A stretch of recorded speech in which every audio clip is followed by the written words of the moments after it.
Meus queridos, mais uma vez estamos juntos. Hoje nós vamos falar sobre uma pergunta que enviaram-me na rede social. Quando que eu devo fazer análise, doutor? Então, para você seguir essa palestra completa, esse bate-papo completo, vá no nosso YouTube e assista lá, ok? Então, no Face, e nos procure aí que essa palestra vai ficar arquivada aí. Primeiramente, quando que eu devo procurar fazer análise? Meus queridos, primeiramente nós precisamos ter a noção de que, da mesma forma que nós cuidamos do corpo, nós devemos cuidar da mente. De vez em quando você não faz um exame de sangue para saber como é que está a sua estrutura, no aspecto de hormônio, no aspecto de glóbulos brancos, vermelhos, conforme for a visão, tratando da questão da fisiologia do corpo. De vez em quando você dá um check-up do coração, na verdade, para saber se está tudo bem. Você cuida do seu corpo, né, indo nas academias e fazendo caminhada. Então, a mente humana também precisa ter prevenções. É bom que nós entendamos isso. Porque o seu corpo é resultado da sua história anatômica e fisiológica, principalmente ligada à alimentação. E sua mente é também ligada à sua história, desde a vida intrauterina até a data de hoje que você está respirando e tendo vida. Então, assim como nós procuramos fazer a prevenção do corpo, nós precisamos fazer a prevenção da mente. Por exemplo, quando chega alguém aqui no consultório, para que nós possamos fazer o exame, principalmente alguém que fala que tem algum sintoma, dores no peito, dores nas costas, antes que eu comece o tratamento psicanalítico dele, eu digo: procure um especialista, o pneumatologista, o cardiologista, veja se não tem fundamento físico nem fisiológico nessa dor. Porque as dores da alma confundem com dores do corpo. Há momentos que seu coração está apertado, aqui você fala: puxa, falta oxigênio do cérebro, e de como é o quadro, ou como é a sintomatologia do quadro do síndrome do pânico, o coração acelera. Então, você tem aquele momento que parece que vai ter angústia, vivendo até certo ponto a angústia da morte. Isto é o quê? A mente descarregando no corpo as suas mazelas emocionais, porque a síndrome do pânico é a soma de todos os medos. Tá? Nunca a síndrome de pânico ela vem unicamente por um fator. Então depois nós falaremos sobre isso. Se por acaso você gostar, quiser um bate-papo sobre a síndrome do pânico, nós temos aqui à sua disposição. Então, todas as vezes que chega alguém, o paciente aqui acima de 40 anos, figura masculina, homem, eu antes de eu examiná-lo, antes de eu fazer a tomografia que eu faço no inconsciente para saber os conteúdos traumáticos da sua história, eu falo: procure um urologista para que você possa cuidar da sua questão de prostática, né? Outra, por quê? Porque é também uma sintomatologia silenciosa, tá? E como está ligada a muitos hormônios, e a mesma coisa é a menopausa. Influencia seu humor, influencia sua vida psicológica. Então você precisa tratar nesse aspecto, nessas prevenções, no sentido de anatomia e fisiologia ligada ao corpo. E a mente também é a mesma coisa. Agora, inúmeras pessoas não procuram análise na hora certa, porque infelizmente existem alguns substitutivos de alívio de angústia que são falsos. Quer ver? Por exemplo, a pessoa está enfrenta uma perda violenta, enfrenta uma angústia violenta. A primeira coisa que tem é ter aqueles amigos que estão ao redor deles, aqueles amigos que são amigos, mas não têm consciência de como tratar as dores da alma, nem a dor da perda, levam para beber. Olha aqui, a bebida é o primeiro falso anestésico de alívio de uma angústia. A primeira, entenda isso, hein? Você percebe que olha aqui, eu vou afirmar algo aqui bem legal que vocês vão vibrar. Por trás de todo alcoolismo existe uma figura masculina com um problema em relação à figura feminina. Que nós chamamos aí, permita-se, com muita linguagem, a dor do corno. Eu estou dizendo isso para que nós possamos. E o que ele procura? Ele procura exatamente na bebida aliviar aliviar essa angústia de forma falsa, sem procurar ajuda. Olha para você ver, sem procurar ajuda. E de repente ele vive nessa. Aí quando ele percebe que não, a angústia dele não é resolvida, o trauma, o conflito não é resolvido, que ele continua com aquele espírito de sofrência, aí identifica com as músicas, identifica com os sofredores, e ele pensa que está vencendo. Não, o sujeito ferido cada vez está mais ferido, e a sintomatologia está agravando, e é necessário aumentar a dose de álcool até se tornar-se um alcoólatra para resolver a dor. Então, às vezes o ser humano, sem o conhecimento científico do que é a mente, procura aliviar a angústia da mente sem procurar um profissional. Quer ver? Todo tipo de comportamento que é uma mudança abrupta, toda mudança de comportamento de forma repentina, é uma sintomatologia, um sinal que a pessoa que está assim deveria procurar ajuda. Quer ver? Nós temos no nosso inconsciente toda a nossa história recalcada de vida. Outra coisa, a mente não esquece. Mesmo o perdão não é o esquecimento. Você sabe o que é o perdão? Olha aqui, o perdão aqui está seu inconsciente, né? O perdão consciente não é aquele remorso de choro, aquilo lá não é perdão, é remorso. O que a análise faz para trabalhar o perdão clínico? A gente traz a dor que está aqui, que leva você a mágoa, angústia e sofrimento, traz para seu consciente, dá um novo significado e coloca no mesmo lugar. Aí você lembra sem dor, sem angústia. Mas não se pode apagar nem esquece. Todo esquecimento é um trauma mais recalcado. A mente não esquece e nem ela pode apagar a sua história. É bom que nós entendamos isso. E outra coisa também é que às vezes quando você não trata, a mente humana tenta resolver por si só, através de várias variáveis, a sua dor. Aí surge aquele que fala assim, se você teve um trauma, outra coisa, se você foi traído, traia da mesma forma, ó. Tá vendo como é que as coisas vão adoecendo? Aí de repente a mente machucou, a mente humana faz você machucar a todos, tentando aliviar a sua angústia. Percebe como o ser humano, nós como seres humanos, nós estamos a cada dia mais adoecidos na nossa mente sem uma prevenção? Outra coisa, às vezes também nós não percebemos a linguagem comportamental, não conseguimos interpretar a linguagem comportamental de que nós precisamos de ajuda. Quer dizer, olha aqui, querido papai, querida mamãe, os meninos têm as suas fases naturais. Para que você não confunda a fase natural da criança com doenças que agora está, por exemplo, TDAH, uma série de coisas que está surgindo agora nas crianças, é preciso você entender se é fase da criança ou se é realmente uma hiperatividade, se é uma ansiedade generalizada. Mas o que acontece? Como os pais não têm consciência disso, às vezes procura resolver por si só, de uma forma até certo ponto aversiva, ou então procura clínica e de repente vai tratar do menino com terapia medicamentosa e recalcando a fase natural da criança. TDAH existe, tratamentos medicamentosos existem, mas antes de entrar no tratamento medicamentoso é preciso ter um diagnóstico profundo a respeito do comportamento da criança. Falaremos isso posteriormente nesse aspecto. A nossa pergunta é o quê? Quando que eu devo fazer análise? Você deveria fazer análise quando tudo estiver bem, viu, meu filho? Chama análise preventiva. Mas quando tudo está bem, doutor, eu não preciso. Então você só vai ao cardiologista quando você tem um ataque cardíaco? Porque como se constrói a análise? A análise se constrói em você se conhecer. E quando você começa a se conhecer, antes que a sintomatologia apareça do sujeito que está ferido em você, você se reconstrói e esse sintoma não vai haver uma prevenção.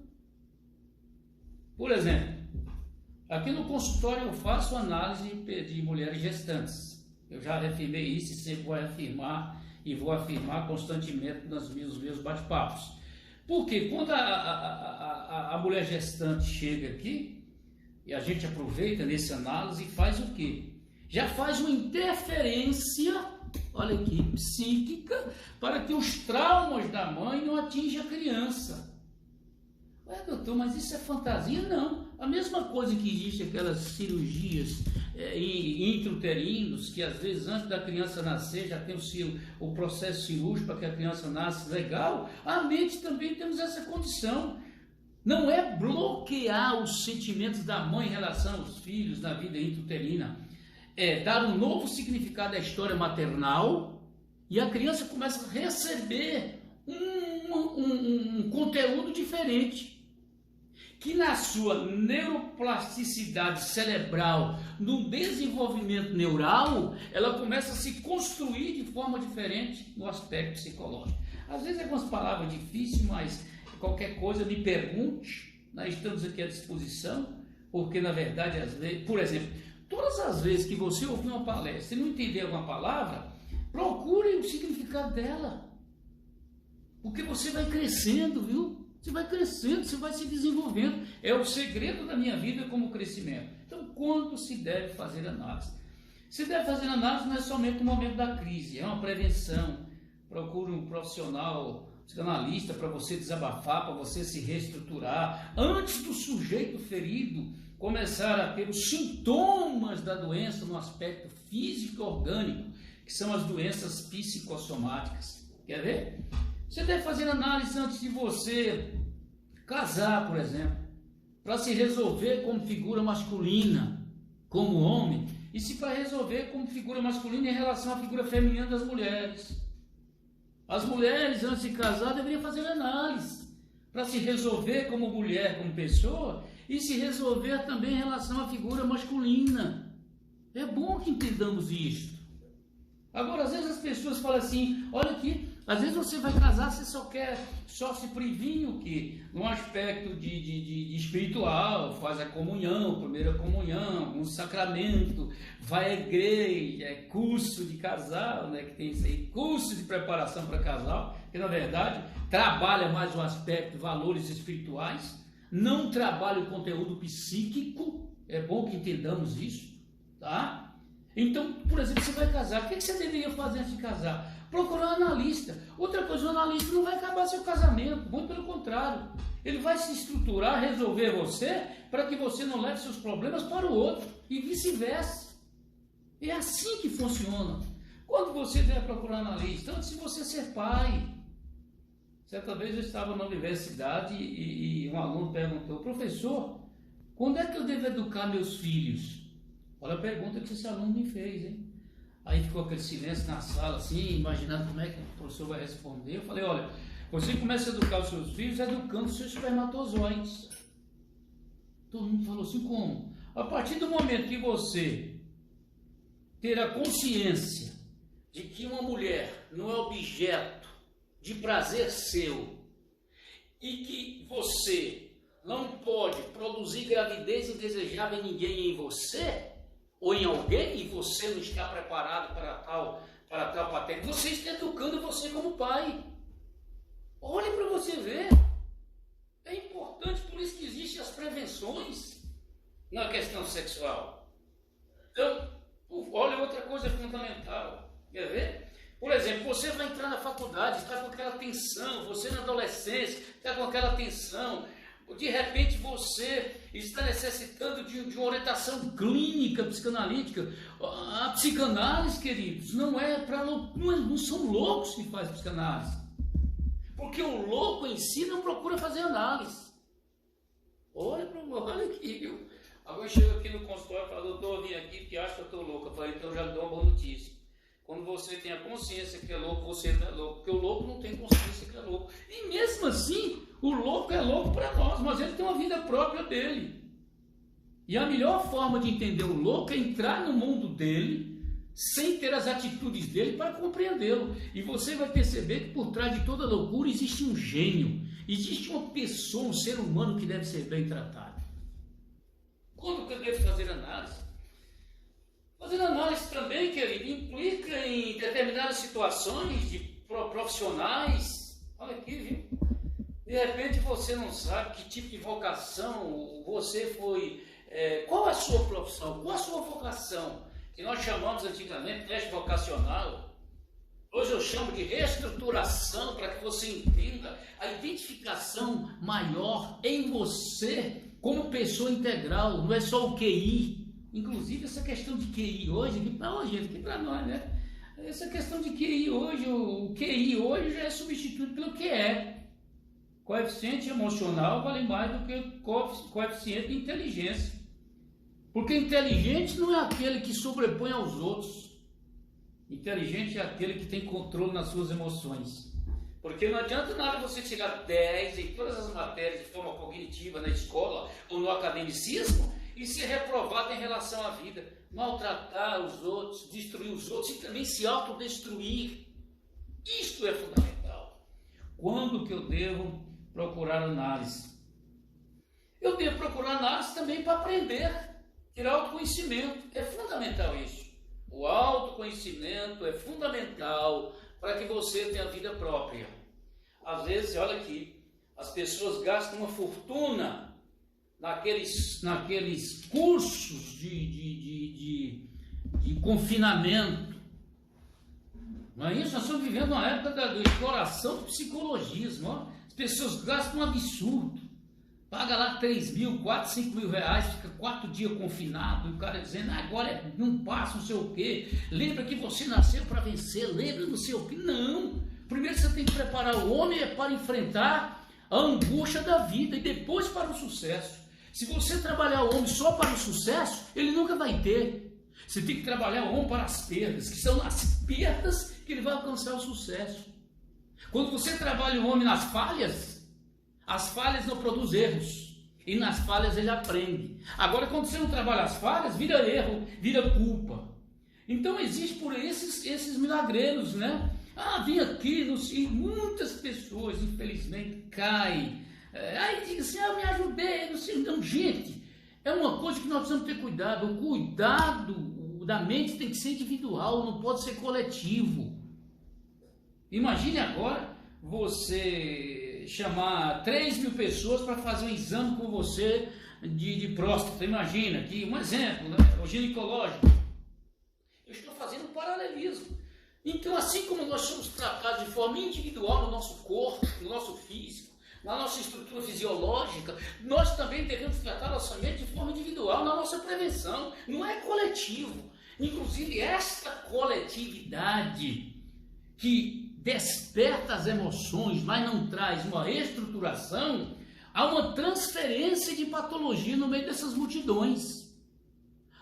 Mas eu fui, olha aqui, gente, eu fui em encontro assim, doutor, eu me identifiquei tanto com a pessoa, virou minha amiga. Cuidado, às vezes vocês se identificaram na dor e não na solução individual. Por favor, quando que eu devo fazer análise? Outra coisa, você deve fazer análise porque através da análise você vai perceber que você tem vida própria. E outra coisa, e fazer análise não é deixar o analista ser seu manipulador, nem criar vínculo de dependência. Cada paciente meu consultório, cada momento que eu atendo, ele sai com uma nova senha na sua estrutura psicológica que só ele vai poder entrar novamente, para ele não ficar em nossas mãos. Nós nunca devemos ensinar a dar peixe para ninguém, é ensinar a pescar. Agora, o que acontece? Precisamos fazer prevenção na questão clínica psicológica? Sim, devemos disso. Prevenção no aspecto clínico psicológico. Quando que eu devo fazer análise, doutor? Cuidado, porque a religião pode substituir de forma temporária uma falsa solução da sua angústia.